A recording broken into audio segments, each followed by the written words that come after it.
तथापि उर्वरित काही राहिलेले विषय आपण पूर्ण करताना रथयात्रा ही अहमदाबाद शहरात आलेली आहे. ती हळूहळू गिरनार कूच करेल. गिरनारमध्ये सुद्धा अनेक पंथवासी आपली वाट बघतायत. दत्त मार्गात सुद्धा अनेक फाटे पडलेले आहेत आणि हे सारे एकत्र एका छताखाली आपणाला आणून या विश्वाचे विश्वसंचालक भगवान दत्तात्रेय तथा स्वामी महाराज आहेत. त्या एका छत्राखाली योग्य विचारानं त्यांना आपल्याला पोचवायचं आहे. त्यांना स्वास्थ्य, सौख्य, समाधान, शांती, आरोग्य या साऱ्या गोष्टी उपलब्ध ग्राम अभियानातून करून द्यायचे आहेत. आणि हे कुणाला नको आहे? हे कुणाला न आवडणार आहे? मनशांती कुणाला नको आहे?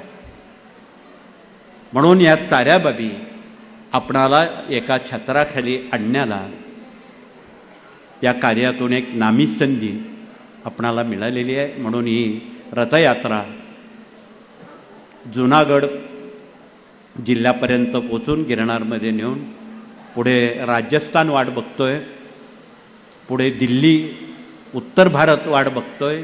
ही रथयात्रा लवकर इकडे येणार नाही. एक इतिहासानं सांगितलेलं आहे, ज्ञानेश्वर भावंडांनी एक यात्रा काढली होती. ती प्रसिद्ध यात्रा हिंदुकुश पर्वतापासून तिचं विसर्जन रामेश्वरला केलेलं होतं. तुम्ही इतिहास वाचा.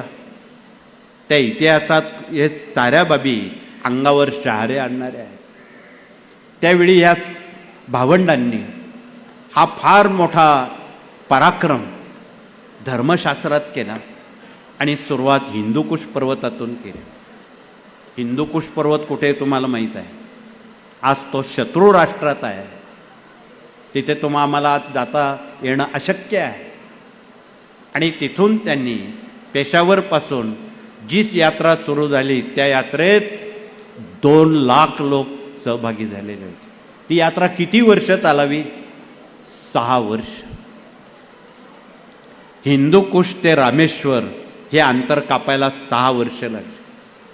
आणि या 6 वर्षाच्या कार्यकालात ज्यावेळी ती रथयात्रा दिल्लीत आली त्यावेळी सुलतान अल्लाउद्दीन खिलजी त्या यात्रेचं त्यानं चांगलं स्वागत. हिंदू लोक आलेले आहेत. त्यावेळी ज्ञानेश्वर भावंडांचं अनेक संत दिल्लीत आले. दिल्लीत जंगी स्वागत त्या बादशहानं केलं दुमत नाही, पण त्याचा एक बाणा होता. तुम्ही जर खरे हिंदू असाल, मी तुमच्या समोर गाय मारतो म्हण, ती तुम्ही जिवंत करा. निवृत्तीनं फक्त ज्ञानेश्वर महाराजांकडे बघितलं आणि स्वतः जवळच्या झोळीतली थोडी रक्षा ती गाय मारल्याबरोबर ती तडफडायला लागली आणि ज्ञानेश्वर महाराजांनी धड आणि शिर जोडून त्यावर रक्षा टाकली. 1 मिनिटात गाय उड्या मारायला लागली. ती गाय जिवंत झाली. अल्लाउद्दीन खिलजीनं त्यावेळी डोक्यावर हात ठेवून खाली बसला. मी आजपासून तुमचा अनुयायी होणार म्हणजे झाला असता, परंतु घर नाचवणारे, गाव नाचवणारे काही वैचारिक माणसं तिथे आली. नाही, त्यांना आपल्यात घेऊन चालणार नाही म्हणे. ते जर त्यावेळी छत्रपतींसारखं काम केलं असतं तर आज ही अवस्था जगात आणि देशात आली नसती. छत्रपतींनी बजाज निंबाळकर मुसलमान झालेला होता, त्याला स्वतःची लेक दिली, त्याला व्याही केलं आणि हिंदवी स्वराज्य हे संघटित केलं. आपल्याला हा देश संघटित करण्यासाठी या साऱ्या बाबी, याचे इतिहासाचे दाखले आपणाला माहीत असणं जरुरीचं आहे. असो,